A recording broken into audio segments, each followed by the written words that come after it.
দর্শক, আমি এই মুহূর্তে রয়েছি বগুড়া জেলার শেরপুর উপজেলার ভবানীপুর ইউনিয়নের সোনকা এলাকায়। দর্শক, দেখতে পাচ্ছেন আমার পেছনেই অসংখ্য মানুষ কিন্তু তারা মানববন্ধনে দাঁড়িয়েছে।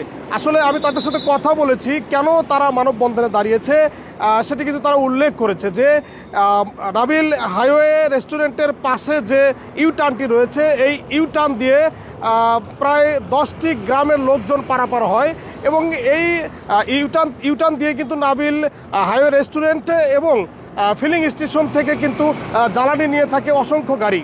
এবং আপনারা যদি একটু লক্ষ্য করেন যে পেছনে যে হাইওয়ে সড়কটি রয়েছে, এই হাইওয়ে সড়ক দিয়ে কিন্তু দৈনিক কিন্তু হাজার হাজার গাড়ি কিন্তু এই সড়ক দিয়ে ঢাকার উদ্দেশ্যে যাত্রা করে। তারা কিন্তু এই নাবিল রেস্টুরেন্ট থেকে এবং সেখানে দাঁড়িয়ে কিন্তু বিশ্রাম নেয় এবং জ্বালানির যে তেলগুলো রয়েছে সেগুলো কিন্তু নিয়ে থাকেন।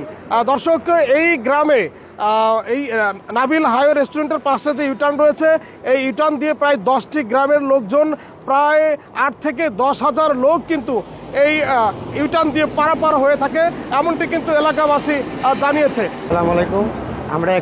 আমরা গ্রামের লোক, আমরা এখানে কাজ করে খাই, 2-4 হাজার লোক কাজ করি। এখানে যেবা আছে এভাবে থাকবে, কোনো বন্ধ টন্ধ করা যাবে না। রাস্তা ইউটার্ন, এটা আমাদের দাবি আমাদের এই এলাকার নাম সোনকা।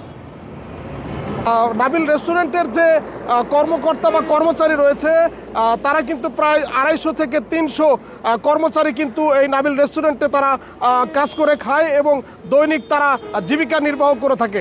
এই ইউটার্নটি যদি বন্ধ করে দেওয়া হয় তাহলে কিন্তু তারা ক্ষতিগ্রস্তের মধ্যে পড়বে।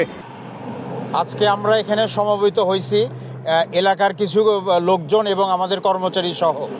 আমাদের আজকে শান্তিপূর্ণ মানববন্ধনে একটাই দাবি, এই প্রতিষ্ঠানে সুষ্ঠুভাবে এক্সিট এবং এন্ট্রি দিতে হবে। বিভিন্ন মহল চেষ্টা করতেছে এই প্রতিষ্ঠানের কিভাবে এক্সিট এবং এন্ট্রি বন্ধ করা যায়।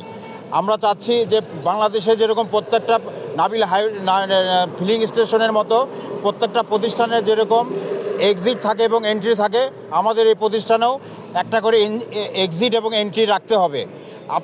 আপনাদের মাধ্যমে আমাদের দাবি যে প্রত্যেকটা প্রতিষ্ঠানের মতো আমাদের এই প্রতিষ্ঠানেও যেন একটা করে এক্সিট এবং এন্ট্রি যেন রাখে। এমনকি আমি আরেকটু জানিয়ে দিতে চাই যে ইউটার্নটি আসলে মূলত রাখা হয়েছে এই হাইওয়ে শাসকের যে প্রকল্প রয়েছে, এই প্রকল্পে অনুমোদন করে কিন্তু সেটি রাখা হয়েছে। পরবর্তীতে সেটি কেন আসলে বন্ধ করা হবে এই ব্যাপারে কিন্তু একটু অনিশ্চয়তা থেকে যায় যে একটি ইউটার্ন মহাসড়কে রাখার পর সেটি আবারও কেন বন্ধ করা হয়। এর পেছনে কিন্তু তারা কিছু কুচক্রী মহলের ইন্ধন দেখতে পাচ্ছে এই হাইওয়ে রেস্টুরেন্ট এবং নাবিল হাইওয়ে রেস্টুরেন্ট এবং ফিলিং স্টেশনের যে কর্মকর্তারা রয়েছে তারা কিন্তু আমাদের কাছে জানিয়েছে। সেই সাথে আজকে যে আমাদের দাবি, এই এলাকারবাসীর দাবি, সেটা হচ্ছে যে নাবিল হাইওয়ে রেস্টুরেন্ট এবং নাবিল ফিলিং স্টেশনের সম্মুখভাগে যে এক্সিট এবং এন্ট্রি আছে সেটাকে যে অবস্থায় আছে সেই অবস্থায় রেখে এই মহাসড়কের কাজ সম্পন্ন করার জন্য আমরা প্রথমত দাবি করছি। সেই সাথে আরেকটা গুরুত্বপূর্ণ কথা বলতে চাই, এই এলাকার মানুষ এখানে কাজ করে, আরও এরকম আমাদের পাশে গড়ে ওঠা আরও প্রতিষ্ঠান আছে। যেমন ফুড ভিলেজের সামনে আপনি যদি লক্ষ্য করেন দেখবেন যে এরকমভাবে অতি উৎসাহী কর্মচারীদের যোগসাজশে, কর্মকর্তাদের যোগসাজশে সেখানে রাস্তাটি অবরোধ করা হয়েছে। যেটা 14 ফিট হওয়ার কথা সেটা ওভারপাসটি 8 ফিট করে দেওয়া হয়েছে। সেখানে ফুড ভিলেজও ক্ষতিগ্রস্ত। আসসালামু আলাইকুম।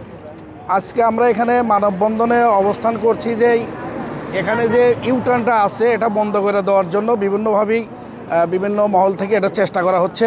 এটা বন্ধ হলে এই ইউটার্নের উপর ভিত্তি করে দুই পাশে অনেক প্রতিষ্ঠানই গড়ে উঠছে, যার ফলে এই ইউটার্ন বন্ধ হলে অনেকগুলো প্রতিষ্ঠান ক্ষতিগ্রস্ত হবে এবং যারা এখানে ব্যবসা বাণিজ্যের সাথে জড়িত বিভিন্ন কর্মকর্তারা এগুলো প্রতিষ্ঠানের সাথে জড়িত, তারাও আর্থিক জীবন জীবিকার পথ খুঁজে পাবে না, ক্ষতিগ্রস্ত হবে। তা আমরা জোর দাবি জানাচ্ছি এটা যাতে বন্ধ না হয়। বিভিন্ন প্রতিষ্ঠানগুলোতে যেভাবে গাড়ি ঢুকতে পারে বা বের হতে পারে সেরকম যেন এখানেও ব্যবস্থা করা হয়, এটাই আমরা জোর দাবি জানাচ্ছি। এলাকাবাসীর দাবি আমাদের দাবি এটাই।